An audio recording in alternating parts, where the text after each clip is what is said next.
Assalamualaikum warahmatullahi wabarakatuh. Selamat pagi anak-anak. Apa kabar anak-anakku yang soleh dan solehah?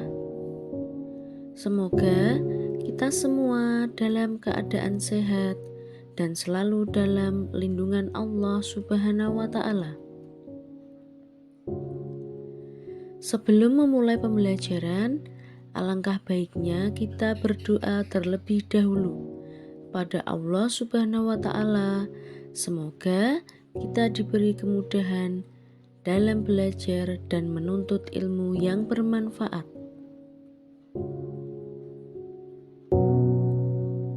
Bismillahirrahmanirrahim. Raditu billahi robba wa bil islami dina wa bi muhammadin nabiyya wa rasula. Rabbi zidni ilma warzuqni fahma. Amin.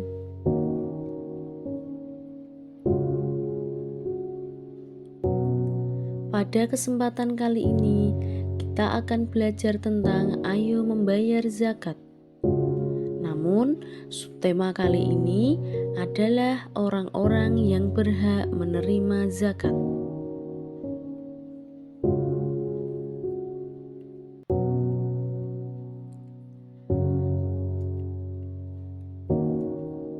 Perintah membayar zakat diwajibkan kepada setiap umat Islam yang mampu memenuhi kebutuhan hidupnya sehari-hari secara layak.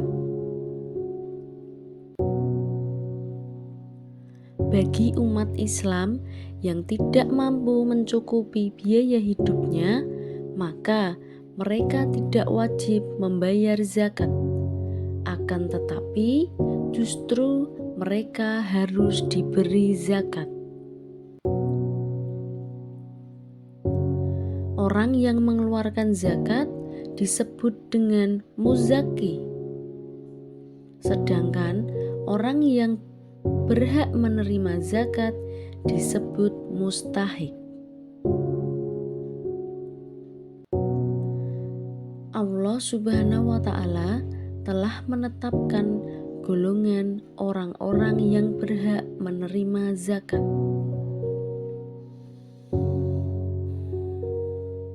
yaitu di dalam firman-Nya Quran Surat At-Taubah ayat 60.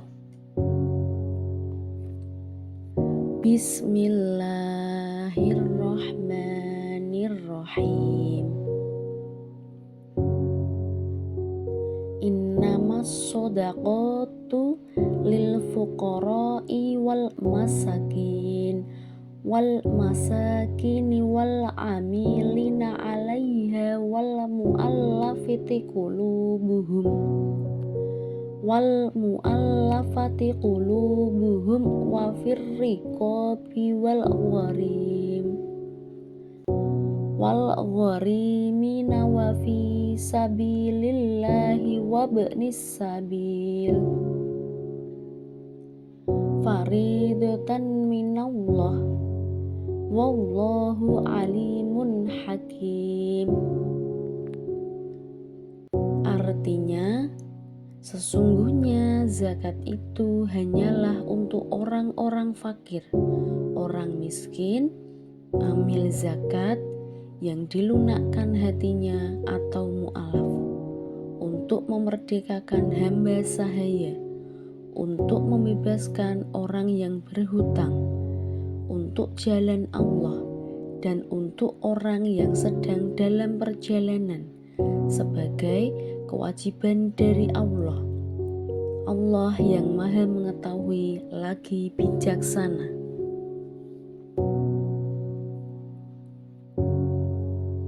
Golongan yang pertama adalah orang fakir, yaitu orang yang amat sengsara hidupnya. Dia tidak mempunyai tenaga dan harta untuk memenuhi kebutuhan hidupnya.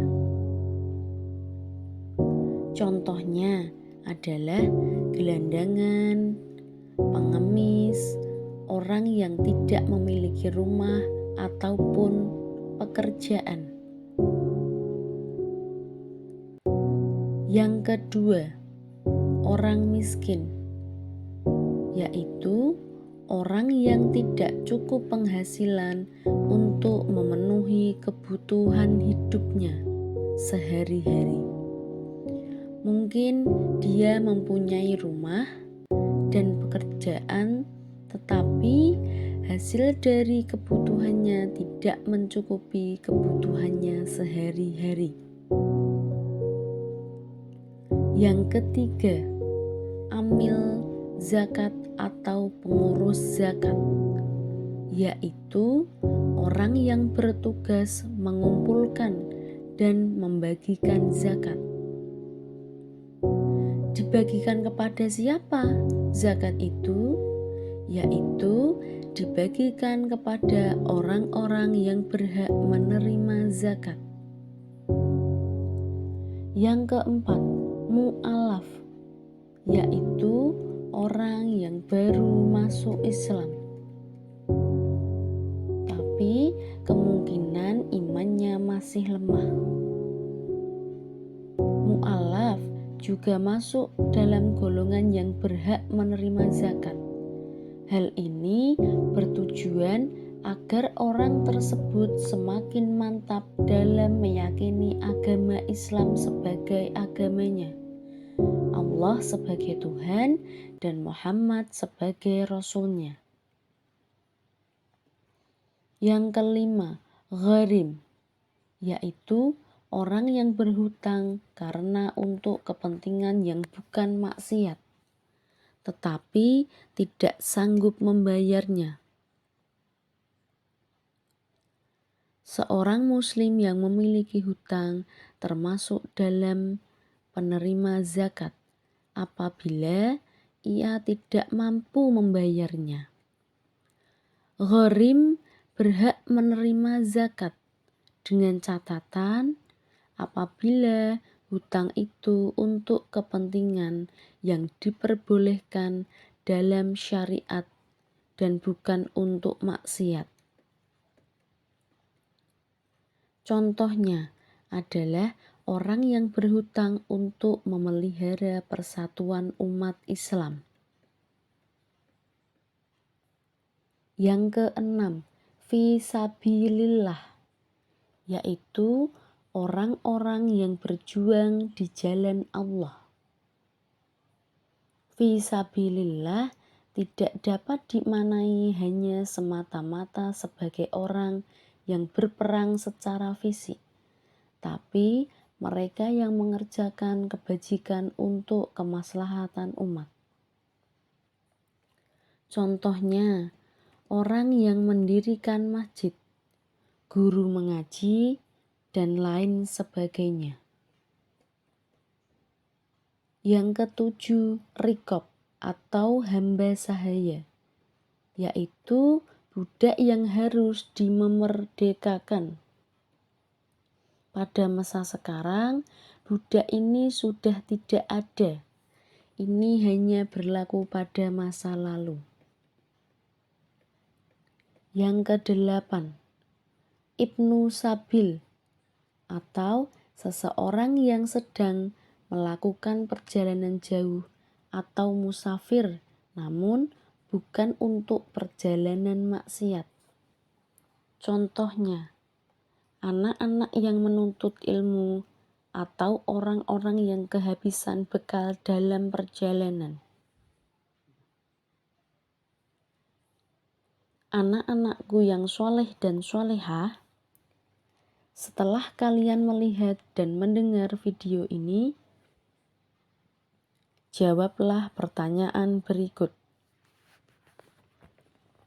Yang pertama, jelaskan pengertian muzakki. Yang kedua, jelaskan perbedaan antara fakir dan miskin. Yang ketiga, jelaskan peranan amil dalam zakat. Alhamdulillah, pelajaran kita sudah selesai. Semoga pelajaran ini bermanfaat. Jangan lupa untuk berzakat ya. Wassalamualaikum warahmatullahi wabarakatuh.